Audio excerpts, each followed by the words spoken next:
আজ আমি বানাবো রসগোল্লা। তার জন্য আমি দুধ ফুটিয়ে লেবু রস দিয়ে ছানা করে নিলাম। ছানা আমার হয়ে এসছে।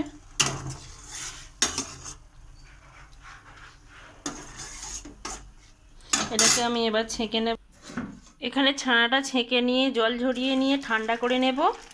আপনারা ভিনেগার দিয়েও কাটাতে পারেন, ওটা দিয়ে কাটালে আরও ভালো হয়। আমার কাছে ভিনেগার ছিল না, তার জন্য আমি লেবু রস দিয়েছি।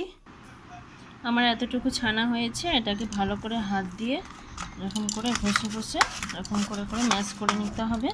ম্যাশ করে নিয়ে দেখাচ্ছি।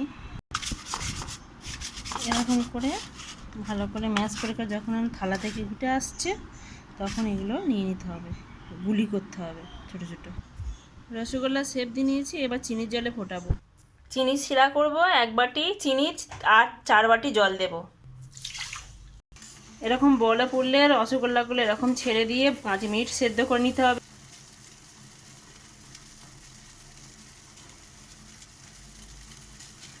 এরকমভাবে সেদ্ধ করে নিতে হবে 5 মিনিট চাপা দিয়ে। 5 মিনিট পরে কত বড় বড় হয়ে গেছে দেখুন রসগোল্লাগুলো। হ্যাঁ, তুলে দেখাচ্ছি। এই হলো রসগোল্লা রেডি হয়ে গেছে। গরম বলে এরকম দেখাচ্ছে, ঠান্ডা হলে আরও সুন্দর হবে। এইভাবে রসগোল্লা খাইয়ে দেখবেন বানিয়ে বাড়িতে। আমার বাচ্চা বায়না করছিল বলে করেছি, বেশ ভালো লাগে খেতে। ভিডিওটা ভালো লাগলে লাইক কমেন্ট শেয়ার করবেন।